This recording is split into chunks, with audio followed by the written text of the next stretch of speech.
今年中秋节是疯狂小杨哥的中秋节，抖音粉丝量最大的带货主播正陷入一场前所未有的危机。大闸蟹和月饼是中秋节礼品的代表，疯狂小杨哥恰恰在大闸蟹和月饼上翻了车。辛巴，快手平台的另一位带货明星，毫不留情地向小杨哥发动了攻击。同一品牌大闸蟹的定价权之争激起了辛巴与三只羊的矛盾。辛巴开启狂暴模式，先爆出小杨哥旗下女主播默默的内幕事件，直指小杨哥私生活问题，后又拿出一个意代为赔付三只羊问题产品的相关消费者，直指三只羊售后问题。辛巴激起的风波尚未平息，三只羊带货的月饼又出问题。小杨哥直播带货的香港高端品牌美城月饼被曝光并非正宗香港品牌，只是广州公司在香港注册了一个商标，月饼产地不在香港，在香港也并没有专卖店。一时间，小杨哥和三只羊再度被推上风口浪尖，虚假宣传的指责不绝于耳。巧合的是，罗永浩的直播间也发生了类似的月饼事件，不过罗永浩及时做出退一赔三的售后处理。包括那个香港的那个叫什么，今天爆出来的叫什么美城月饼是吧？那个现在查完了，这一两天也是退一赔三的啊，退一赔三的，不要担心。反观三只羊，并未做出及时有效售后，以致在罗永浩的衬托之下，口碑愈发崩塌，网络舆情汹涌，三只羊成为中秋节网红带货的负面典型，甚至引发人民日报批评。繁花中的爷叔说，纽约的帝国大厦从底下跑到屋顶要1个钟头，从屋顶跳下来只要8.8秒，网红的口碑亦是如此。疯狂小杨哥几年来苦心经营的人设，几天之内就摇摇欲坠。小杨哥从一个安徽农村少年，短短几年摇身一变成为百亿集团的掌舵人，是个人天赋，更是时代机遇。直播间100万人，兄弟们！从迷信的视角来看，三只羊最近爆发的危机似乎是有原因的。三只羊公司今年去了香港狮子山开分公司，招惹了狮子王辛巴，羊入狮口是为大凶。不过真实的商业世界没有避衬，只有利益。作为快手带货一哥，辛巴不会是简单的癫狂，狂躁模式之下，每一步都精妙地踩中三只羊的死穴，师出无名，非为不胜。大闸蟹引发出对小杨哥的挑衅，只是辛巴请君入瓮的手段。如果三只羊不接招，想必辛巴的挑衅不会终止。只有不断激怒对方，辛巴才有不断爆料的理由，隐藏的王炸才有出牌的机会。卢文静和小杨哥手段狠，将一个关系很好的女孩送进去了，这是辛巴甩出的第一个王炸。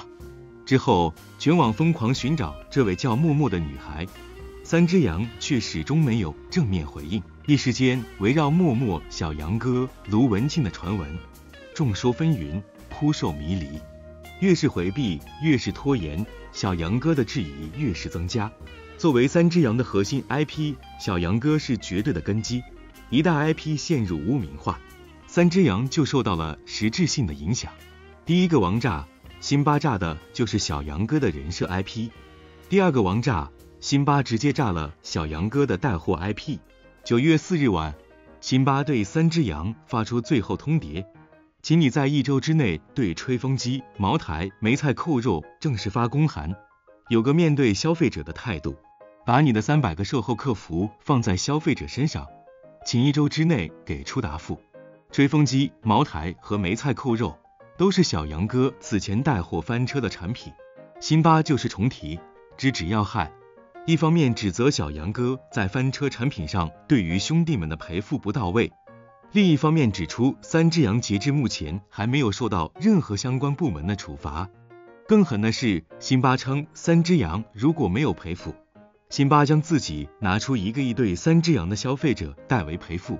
对于大主播来说，直播带货翻车固然是危机，可更大的危机在于翻车后的售后不到位。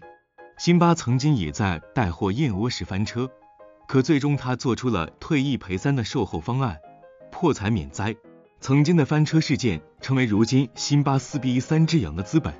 辛巴高标准做了赔付，三只羊没有做到，辛巴就有资格站上道德制高点，对小杨哥进行道德审判。值得细品的是，辛巴砸出一个一赔付小杨哥的消费者是一个无解的阳谋。如果小杨哥不赔付，三只羊的口碑必然在辛巴的道德审判之下大为受损。不少粉丝会在辛巴一个一赔付的吸引之下转为辛巴的粉丝，但如果小杨哥赔付，在承担高额赔付金之后，消费者非但不会领情，甚至还会感谢辛巴，觉得是辛巴施压才让小杨哥妥协。这个阳谋的厉害之处在于，三只羊无论赔付还是不赔付，都不影响辛巴这一个亿收买小杨哥兄弟们的人心。别人笑我太疯癫，我笑别人看不穿。辛巴撕逼小杨哥，名为商品定价权之争，实为主播 IP 的流量之争。而在辛巴获利背后，快手与抖音之间的平台暗战也在悄然升级。辛巴是快手的头部主播，小杨哥是抖音的头部主播。此次辛巴一个意思逼小杨哥吸来的粉丝，也正是帮着快手从抖音导流。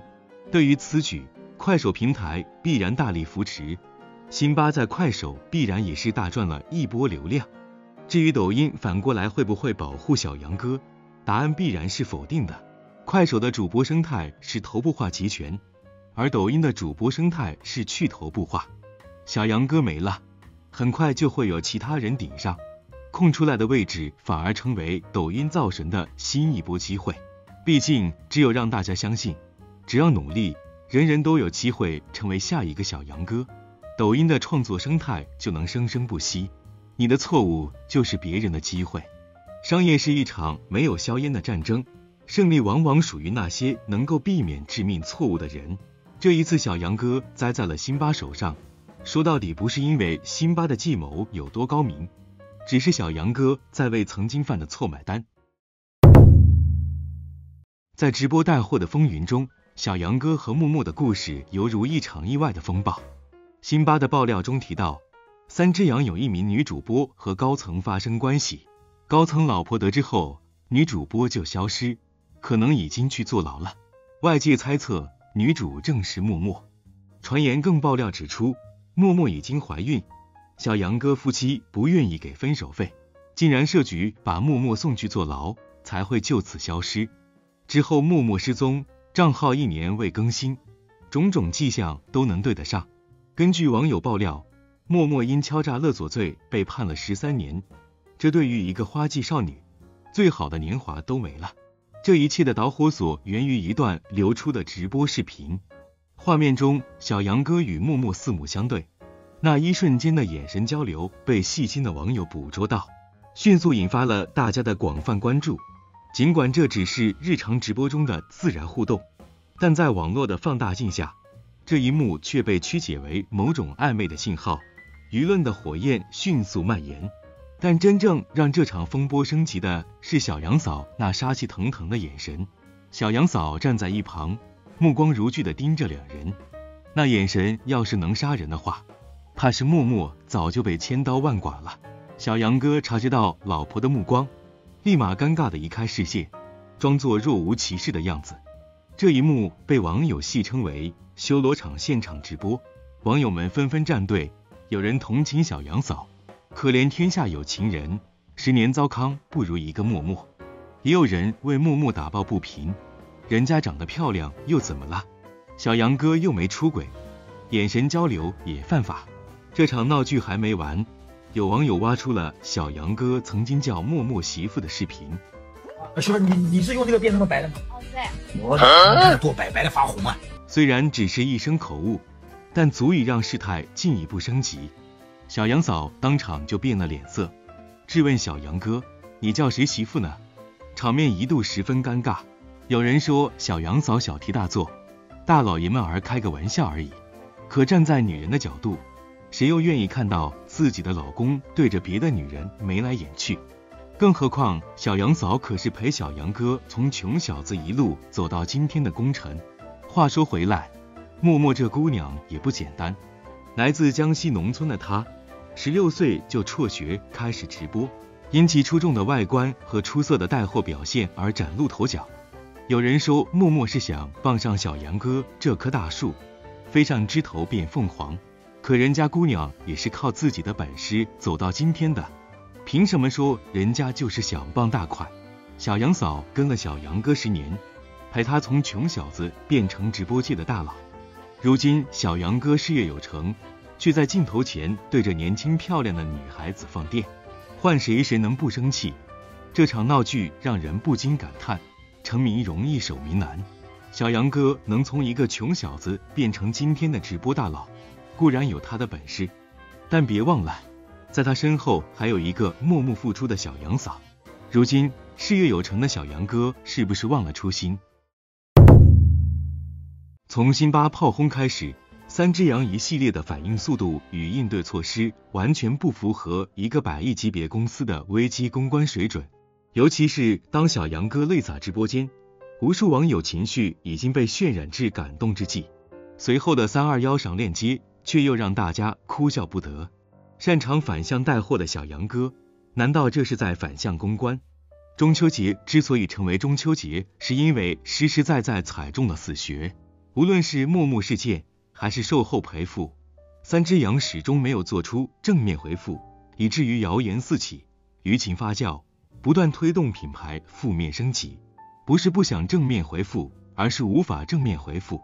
陌陌事件无法摆上台面，或许只能在珠子下推动解决。